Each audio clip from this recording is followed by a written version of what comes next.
Universal Studios UK has been confirmed. It's actually happening. We are getting a world-class theme park and resort just outside Bedford in the UK. It's unbelievable. It's something probably not a lot of us saw coming. But what we're going to do in this video is we're going to have a little bit of a look through the concept art, and we're going to unpack a glaring omission from that concept art in the form of the Wizarding World of Harry Potter. Where is it? Will we see it? It's not there now. What's the story? I've got a few ideas, so stick around for that. Of course, we are only a stone's throw from the site, which is still very surreal, but that does mean that we're going to have all of the updates as they happen. Every time a new delivery, a new brick is laid, you will be the first to find out. So make sure you're following here for all the latest, because it's going to be a really wild ride over the next 5-6 years. And then, of course, it's going to open and we're going to have even more to discuss. So strap yourselves in. Let's have it. Now, here is the concept art. I've heard from some sources who are actually working on the project what these lands here are going to be. And we're going to kind of a little bit of a whistle-stop tour around the new theme park right now. So as you can see, we had a talk about this in one of our previous videos. If you want to check that out, please do have a look and, of course, subscribe. And this is what we're going to have in terms of a layout. It's a very typical Universal Studios park type layout. There's a big lagoon in the middle with all of the different lands around it. It's probably more akin to a Islands of Adventure layout. The lands are bordering it. The entrance plaza. Okay, we've got the Universal Globe, and then we've got those big fame arches there. This is where we're going to be walking into park. But what you can also see here is this 500-bed hotel. We know it borders straight onto that opening concourse. Now, as you go through, you're going to be greeted by a view of the lagoon, and you can see there you'll be able to walk to the end. There's a nice little viewing area, and you'll be able to see everything that's in store for you on your first visit. What we're going to do is we're going to work around this in a clockwise direction. So if you were to enter the park and turn left, you would go into this area here. Now, this area is mooted to be Paddington.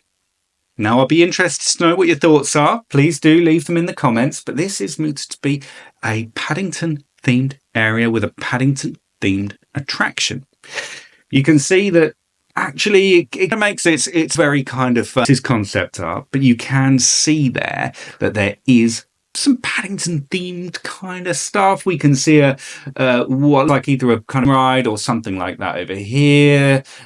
This would be a sort of slow moving tracked ride, maybe a car ride, and we've got a kind of area which is going to be show building for a dark ride. Now, if I just kind of here.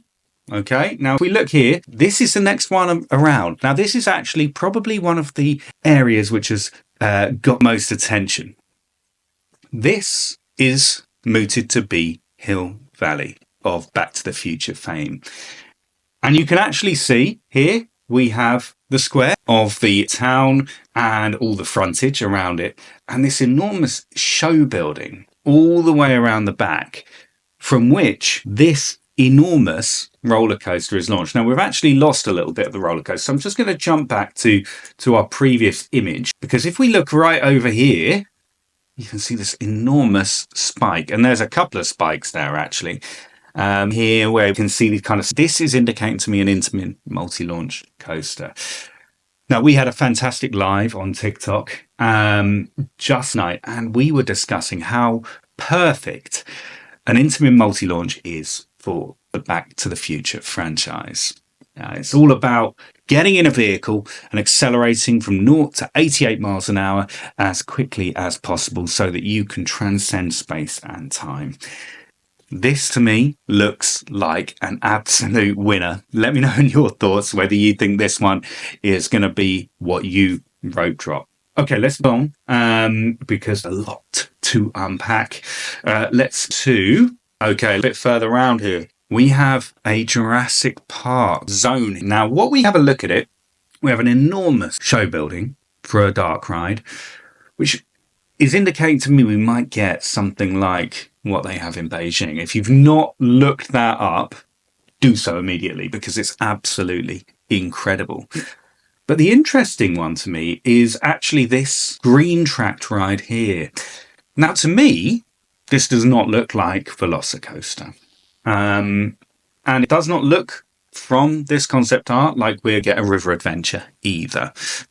But what it does look like is potentially an iteration of Flying Dinosaur that they have over in Osaka, which is quite universally regarded the best flying coaster in the world. I would not be surprised if that is exactly what they're going to lean into here. Now, when I first saw the concept art, I assumed that this little performance space up here with the water and the explosions would be Waterworld. Because I love Kevin Costner, I love Waterworld, I love the live show. But apparently this is actually going to be a James Bond themed piece of entertainment. Live, remember, we have here something that's going to be 007 themed. It's going to be all action. There's going to be water, there's going to be fire, there's going to be pyrotechnics and explosion. You name it, we're going to see it. What do you think about that? Would you rather have seen a Waterworld, or is 007 a good fit for you? Let me know in the comments. What else we have over here? Minions. Okay, so again, if you've not looked up Universal Beijing, that would probably be a good idea to have a look. It looks to me like we're going to have a smaller scale family roller coaster there with another show building off to the right and probably some smaller attractions. I wouldn't be surprised to see Minion Mayhem. Look at the Universal Beijing roller coaster there. So that kind of brings us around. Hang on a sec, we just missed something. We just missed Lord of the Rings. So a lot of people saw this up here and they saw the turrets, they saw the theming and they thought, hang on a sec, we got the Wizarding World. But according to the sources I have at Universal, this is actually a Lord of the Rings themed area and a Lord of the Rings themed attraction. Now, what do you think? Because actually, I'm the biggest Tolkien fan. I do think that there is a lot that franchise has to offer in terms of themed entertainment, and it's something that we've not really seen before. It's enormously epic. It has incredible opportunity for set pieces. And I think a dark ride in that space could be absolutely incredible. Let me know what you think in the comments. Your discussion, the more conversation, the better. All right. So we've had a little bit of a whistle-stop tour around the theme park now. But we have obviously missed out the Wizarding World of Harry Potter. The sources who are involved actively in this project have confirmed that there is no Harry Potter in this concept art. How does that make you feel? Now, I think this is absolutely intentional. It's not a given that there won't be the Wizarding World there on day one. The thing is, the Wizarding World and Harry Potter is an IP that is owned by Warner Brothers, not Universal. And there's going to have to be some negotiations to take place between those two companies before Harry Potter and the Wizarding World can land at this resort. So if you think about it, Universal aren't going to put the Wizarding World in their concept art if they've not yet started or begun to start those negotiations. It would just weaken their position. It would compromise the conversation.